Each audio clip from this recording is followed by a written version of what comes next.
This morning, we have a guest speaker with us this morning in the theme of missions. Dave Shields is another missionary that we support. He works here at Youth for Christ, or the Upper Deck here in Tillsonburg. So let's welcome Dave Shields.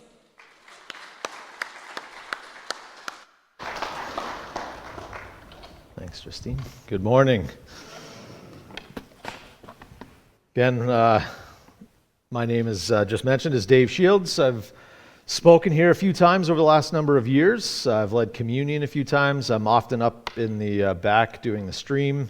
And as mentioned, I am one of the supported missionaries here at North Broadway with my work at the Upper Deck with Youth Unlimited YFC in Tillsonburg. And since I'm here and we're kind of on this theme of missions today, I'm just going to share a very quick update with you of how things have been going at the Upper Deck in 2025, because there's been a lot of good things going on. So I'm just going to take a moment. Basically every day, our lunch drop-in program, we got about 40 kids every single day with our lunch drop-in program from the students at Annandale, just down the road from us. We actually hit 50 kids for the first time, as long as I've been there, at least anyway, this past week, which is just an amazing number to be thinking about how many kids we're getting coming through the door, and an opportunity for us to build relationships and just to get to know these kids and to branch out into the community a bit as well. So I'm just blown away by the number of kids that we're getting through the door. I started a guys group back in January with Kevin's help, and we're running that Thursdays after school. And we've seen a bunch of new boys coming out this year, which is good. They're just, again, getting to know more people and hanging out. And we've been going through the story of Joseph this year, and just things that we can learn from his life. And I started a Christian fellowship group for the students at Glendale this year as well, back in January. And I was hopeful back in the fall that I'd be able to do it in the high school, but after a few months of not really anything happening, I thought instead of waiting around, I'm going to just be proactive. And I live just around the corner from the school, so I decided to open my doors and invite the kids to my place. So we have that on Wednesdays at lunchtime. So and that's been going well. And we're still running a girls group on Thursdays. I'm not running a girls group, but we are running a girls group on Thursday evenings. And there's a few other programs that I'm in the community as well, and going to be teaching or coaching track and field at the high school again this year in the spring. So just a lot of things going on, and a lot of amazing work going on, and God's been doing some just awesome things at the Upper Deck. We could definitely use another staff person or two, especially a female, so you can be praying for that. Send them our way if you know someone that you think might be a good fit. Even if you don't think they'll be a good fit and they just want to send them our way, that's fine. That's okay as well. But yeah, anytime you want to know what's going on with the Upper Deck, feel free to stop me and chat. I'm always happy to talk about what's going on. If you'd also like to get involved and help out, we can always use volunteers in different programs and whatnot. So I also brought some pamphlets that detailed our 2024 ministry highlights, and they're out on the table in the foyer if you'd like to pick one of those up on your way out the door as well. So moving on to our message this morning. The famous inventor Thomas Edison was once told that he was too stupid to learn anything. He was even fired from 2 jobs for not being productive enough. Now, he did end up becoming a famous inventor eventually, but not after he endured some more failure first. Edison invented the light bulb, but he had to make a few bad ones before he made one good working one. He made roughly 1,000 bad like before he made one good one. And I know it's been debated if he actually did invent the light bulb, or if he just purchased the patent or stole the idea from someone else. But for our message this morning, we're just going to assume that he did it, because it's just a lot easier for me. So, but Edison didn't let the failures of all of those bad light bulbs stop him from changing history. I have a few other examples of some other people who endured some failure before going on to do some absolutely amazing things. So I'm going to do a quick quiz with you this morning to see if you can figure out who these people are. So if you think you know the answer, just shout it out. It's okay. You don't have to wait around. I bet you didn't think you were going to get a pop quiz this morning, but here we are. The first person is a famous comedian, and the first time that he was on stage, he walked out, looked at the audience, and he froze, and he could only mutter a few words, and then he walked off stage. But he knew that he could do it, so he came back the next night, and he completed his set to laughter and applause. And this famous comedian is... No, that was the first guest last time, too. Newer guy. Jerry Seinfeld. Jerry Seinfeld. The second one is a famous rock band. Before they ever made it big, a record company told them a flat-out no. And they were said, we don't like your sound, and guitar music is on the way out. This famous rock band is, of course, the Beatles. Arguably the greatest rock band of all time. We're told no. A couple of athletes. The famous basketball player in his career missed over 9,000 shots, including the game-winning shot 26 times. He also lost over 300 games in his career, or roughly 300 games, and before his career even started, when he was in high school, he didn't make the high school varsity basketball team, and he wasn't the first overall pick in the NBA draft either. This famous basketball player is the one and only Michael Jordan. And then this baseball player, he at one point held the major league record for the most strikeouts in a career with 1,316, and he once struck out 5 times in the same World Series game. And this famous baseball player is George Herman Ruth Jr., also known as Babe Ruth. He also sits third on the all-time home runs list as well. But any of these people, they could have looked at their failures, they could have looked at the things that had gone wrong, and they could have decided, this isn't for me. Edison, he could have given up after the 10th or even 100th time that he failed at making a light bulb, but he didn't, and history was made. I mean, could you imagine making something that many times and failing and still trying at it? But he did it. Seinfeld, he could have decided, after getting booed off stage that comedy wasn't for him, but he didn't, and history was made. The Beatles, they could have given up when they were told no by a record company, but they didn't, and history was made. Michael Jordan, he could have decided, basketball's not for me after I don't make my high school varsity basketball team, but he didn't, and he ends up being considered arguably the greatest basketball player of all time. Same with Babe Ruth. He didn't let the failure of striking out all those times stop him from hitting all of those home runs.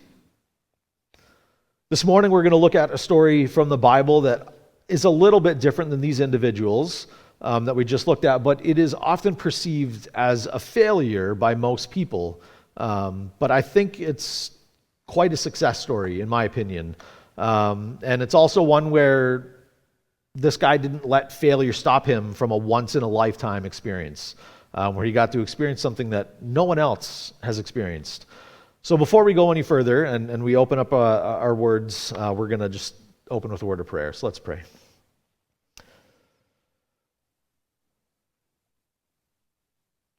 Father, thank you for this day that you've given to us. Thank you for the opportunity to come into this place, to open your word, to learn what it has to tell us. And I just pray, Father, that the words that are spoken this morning are yours and not mine, and that your message is loud and clear, and that we can just walk away challenged and encouraged as well. So, Father, just speak to us this morning and just be with us in this time. Pray these things in your Son's name. Amen. So if you'd like to, you can open your Bibles to Matthew chapter 14. I'll also have it up on the screen for you if you want to just follow along there. You can open your phones. I'm not just going to assume you're scrolling Facebook. Hopefully you got a Bible app. But we're going to read Matthew chapter 14, verses 22 to 33. And this account that we're going to go through is the story of Peter walking on water. Not Jesus. We're not going to focus on Jesus today. We're going to focus on Peter and his walking on water. So again, Matthew chapter 14, verses 22 to 33, and it is up on the screen for you there as well.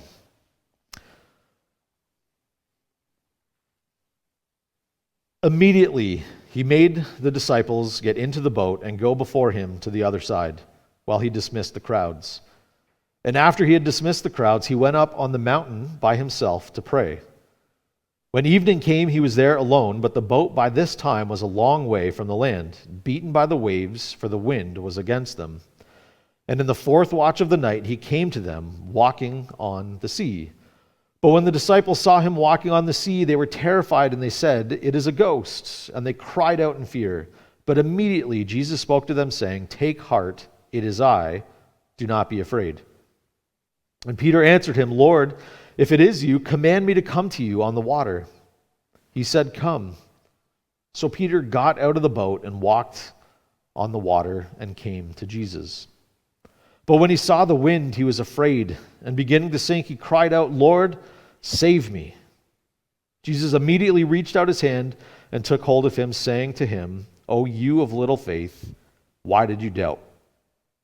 And when they got in the boat, the wind ceased, and those in the boat worshipped him, saying, "Truly you are the Son of God." So here again, we have this account of Jesus and Peter walking on water. And starting in verse 22, you can see the word immediately, which implies that this happens directly after the previous story, which is Jesus feeding the 5,000. And from John's gospel, you can kind of get a sense that he sends them away so quickly because the people that were there were starting to say that Jesus should be made king, and they're starting to say all these other things, and he knows that their motives aren't right. So he just like, I'm done with this. I'm going to send them away. He knows that they're not thinking properly. So he sends the disciples away, including the crowd and the disciples and everyone. And it was the custom of that day for the teacher to send the crowds away when he wanted to, when there was done. And I mean, I guess you could do that today too. I mean, I could just say we're done and you can all go home now.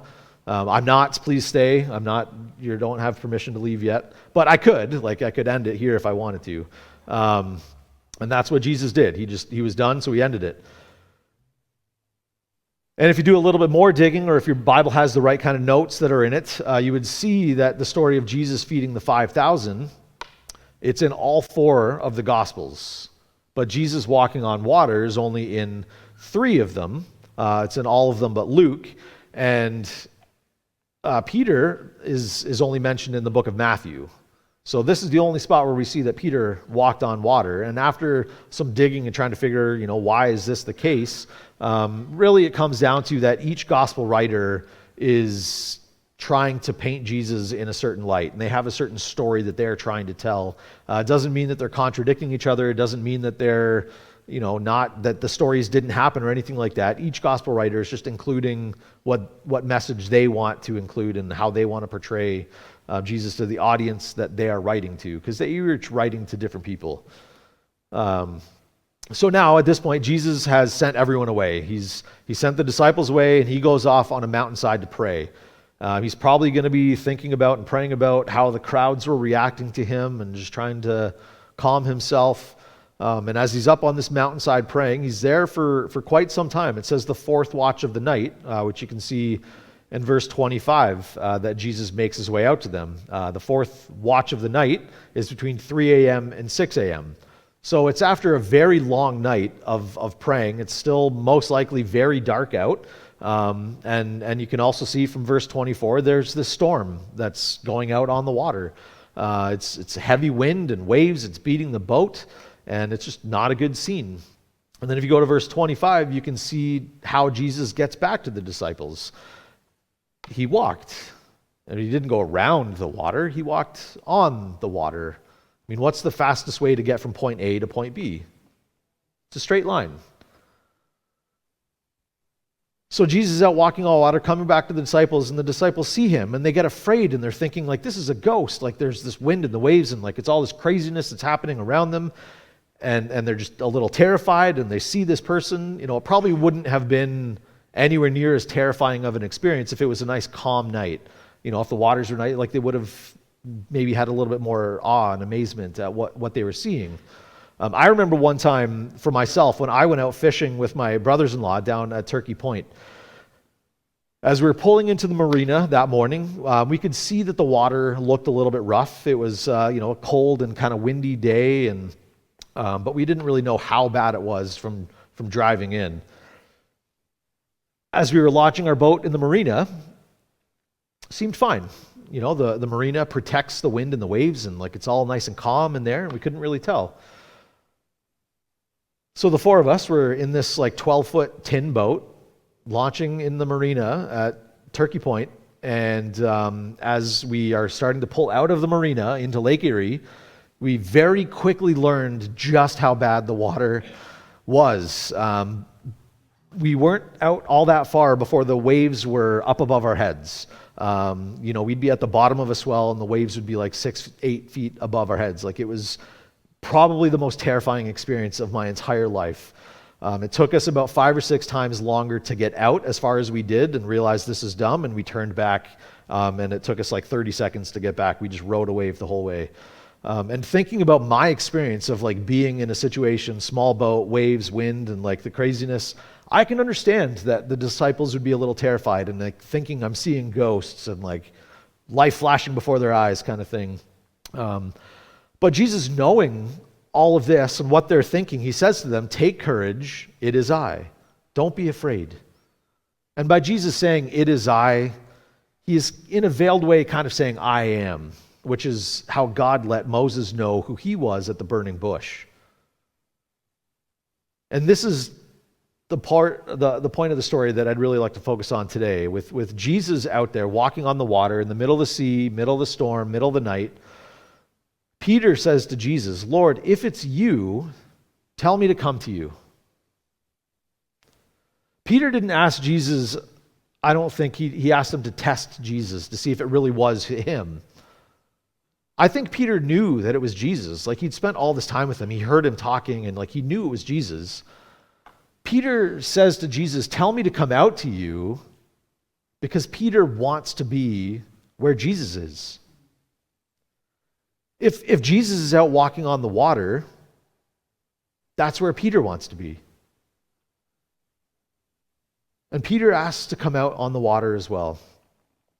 And I'm sure that surprised a few of the people in the boat. Maybe even Peter himself gets surprised when Jesus says, "Come."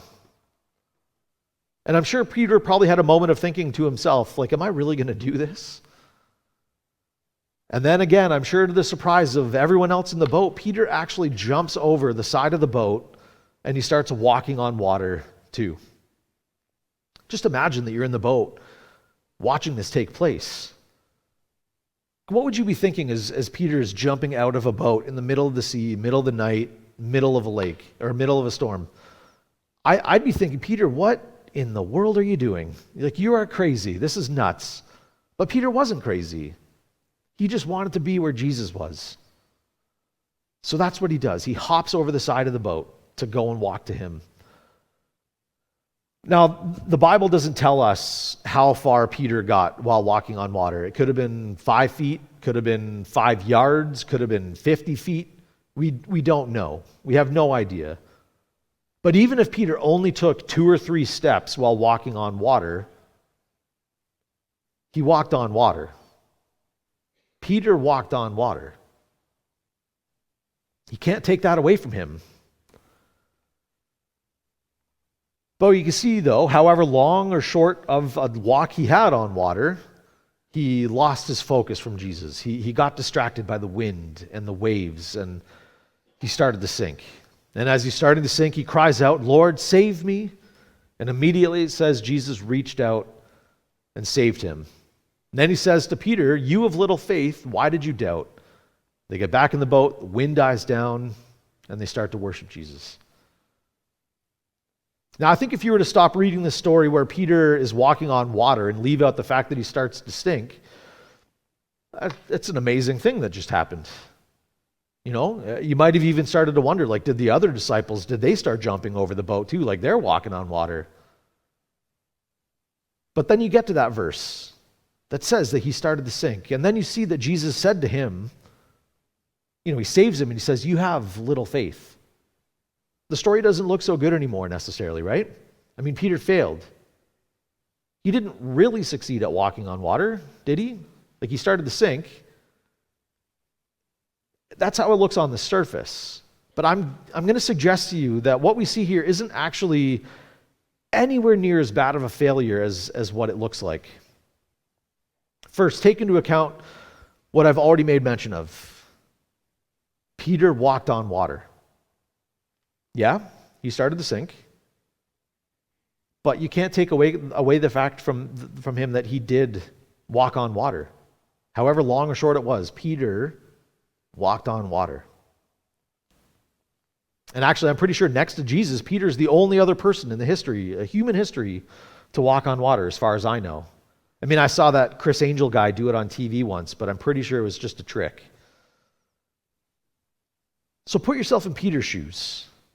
Would you rather be the one person in human history that's walked on water and failed, or would you rather be just like everyone else that's only ever failed at walking on water? Peter walked on water and then failed. Every other person has only ever failed at walking on water. The closest thing that I could kind of compare this to would be to walking on the moon. In all of human history, only 12 people have ever walked on the moon. But for that to be the same, it would be, Neil Armstrong is coming down the ship, down the ladder, and he gets down and takes a step or two. He says it's one small step for mankind thing. And before Buzz Aldrin could jump out and hop on the moon as well, they get a message from Houston, like, okay, we got to go, never coming back. But that's not what happened. And 11 other people got to walk on the moon. So put yourself in the shoes of the 11 other disciples that were there that night. Do you think that they would have rather have been in Peter's shoes walking on water or planted safely in the boat? I guarantee you, I can guarantee that it didn't take very long for the disciples to come up to Peter at some point and ask him, what was it like to walk on water? What was it like? Was it hard? Was it squishy? Tell me about it. What was it like to walk on water? All they could do was ask Peter. Peter even might have reminded them sometimes. The other disciples start bragging about some of the things that they've done. John starts talking about that 50-inch fish that he caught that one time, and Peter was like, yeah, I walked on water. You got nothing on me.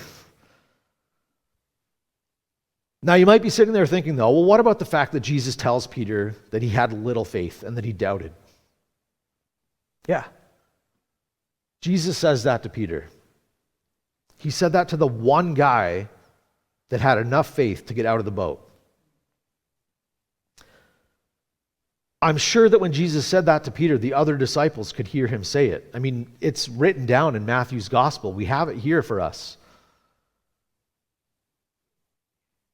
Jesus is saying it to the one guy that had enough faith to get out of the boat, that he had little faith. So what does that mean for the 11 other guys that didn't do anything? Does that mean that they had no faith? Peter, he started to sink.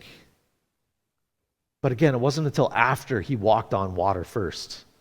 Peter still had to jump over the side of a boat in the middle of the sea, in the middle of a night, in the middle of a storm. I don't know about you, but I think that takes a fair bit of faith to do. So again, put yourself in the shoes of the 11 other disciples that were there that night. The 11 other spectators watching Peter walk on water.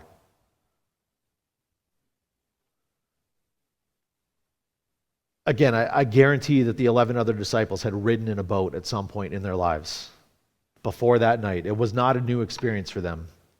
But only one of them got to walk on water. Now, honestly, tell me that Peter is the one that failed. He may have eventually failed, but I'm sure that he would have rather failed at walking on water than succeeding at sitting in a boat. And this brings me to the main point that I'd like to best be able to take something away from this morning, something to apply it to your lives. What is your walking on water experience today? What is it that you're just watching happen? You're just sitting in the boat. You're not jumping over the side. There's got to be something that God is putting on your heart, something that you're feeling compelled to do, But instead of doing it, you're just sitting in the boat. I understand where you're coming from. It's nice, it's cozy, it's safe, it's warm. You're probably not going to drown sitting in the boat. But you're also never going to do anything amazing either. You're not going to do anything different even just sitting in the boat. You've been there, you've done that. It's comfortable, but it's the same. What is it that is in your life right now that God is putting on your heart to jump over the side of a boat for? For Peter, it was literally put on his heart to jump over the side of a boat. And he didn't let the fear of the unknown stop him. He didn't let the comfy confines of the boat stop him from experiencing something absolutely amazing. There are some things that we can learn from Peter, though. Before we start jumping over the sides of boats, there are a few things to really remember and learn from Peter and what he did. You know, God's going to put something on your heart, and when you feel that urge, when you think maybe this is the time for I'm supposed to jump over the side of the boat, I'm going to go be where Jesus is. There's something very important that Peter did before he did that, before he jumped over. He asked. Verse 28 says, "Lord, if it's you, tell me to come to you." Peter didn't just say like, "Hey, here I am, I'm coming, that looks like fun." He said, "No. If it's you, tell me to come to you." And that is key for us in those times when we feel God prompting us to do something. Ask before you jump. I can remember a few years ago, I was having a conversation with my former associate pastor and his wife from my home church in Chatham. And they were telling me about their decision to move down to Chatham to take up the associate pastor role. And they were kind of feeling led in that direction, like they were kind of feeling those nudges, but they weren't really sure. They liked where they were comfortable where they were, they thought it was going well. But they went to God and they said, "God, if you want us to go down to Chatham, you need to tell us." So the very next day, after they said to God, "Tell us," the very next day they're driving down the road separately, not at the same time. They each see a billboard for Chatham, Kent. Even though they're living in Kitchener, neither one of them had seen the billboard before, and then the day after, it was gone. And they took that as a very clear direction for them, that God was pointing them to Chatham. If you are feeling led by God to do something, don't make the decision to do it on your own. Ask God for direction. He will give it to you. He will lead you. He will guide you. My old pastor told me that if it wasn't for God's clear direction there, they most likely would have stayed where they were, and they would have missed out on like 20 years of ministry in Chatham that I know that they wouldn't trade for anything. I can tell you they're both incredibly thankful for the time that they've had there. Just like Peter, we can't just jump out of a boat when we feel this urge to do it. We need clear direction. We need clear guidance and leading from God. So if you want it, ask, just like Peter. Even myself, a few years ago, I had the decision to move on from First Baptist when I was serving there after a couple of years. And I was faced with this decision to either stay or to move on. And I had this initial reaction of what I thought I wanted to do. And then I took a week to pray and to seek out other people and to find out some wisdom from others. And I ended up with arriving to the decision with peace to move on. Seeking out God before jumping out of the boat, it is absolutely necessary before you jump over the side of a boat, figuratively. So now that you're asking direction from God, when you feel prompted to do something, that's great. Don't just sit back and wait for something to happen, though. You might miss something while you're just sitting in the boat. You might miss an opportunity to walk on water. But when you do finally get that opportunity, you do jump out of the boat, and you are walking on water, you're experiencing something amazing, it's not always going to go perfect. There's going to be troubles. There's going to be things that come up and happen.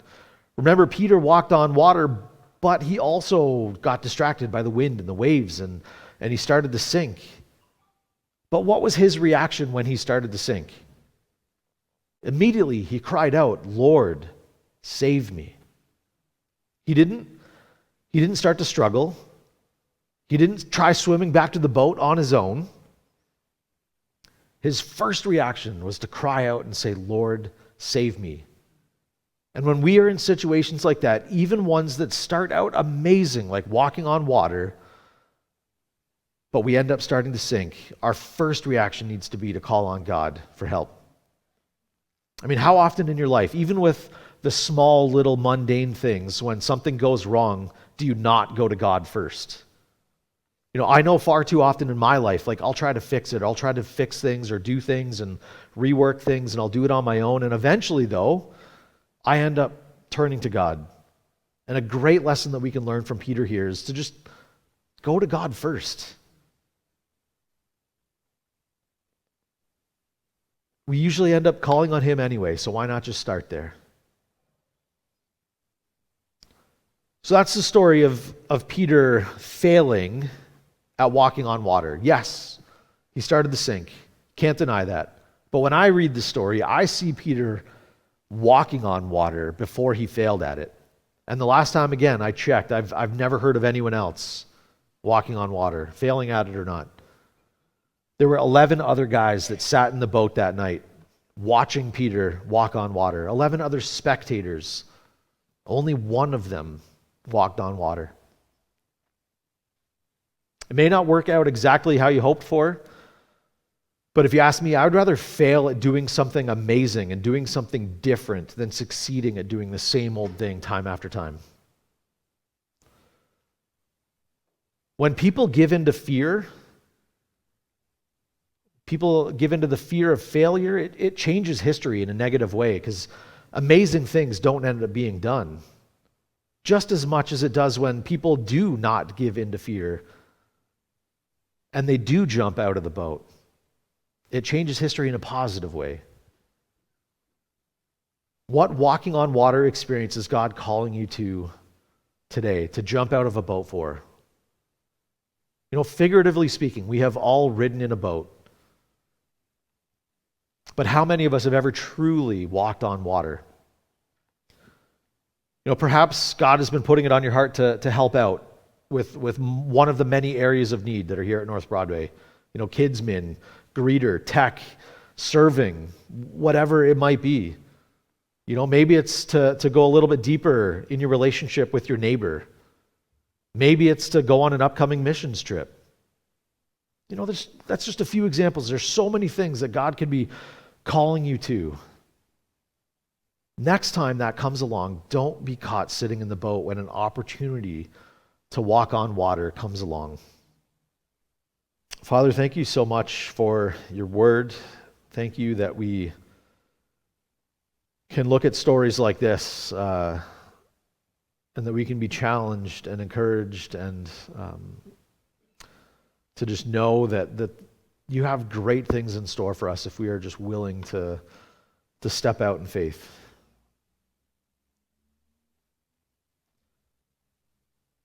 Father, I pray that as you prompt us, as you lead and guide and direct us in life, and as you call us to do amazing things, I pray that we would not give in to the fear of failure, but that we would just be willing to go where you want us to go so that we can experience amazing things like walking on water. Father, thank you so much. Pray these things in your Son's name. Amen. Thank you for joining us today at North Broadway Church.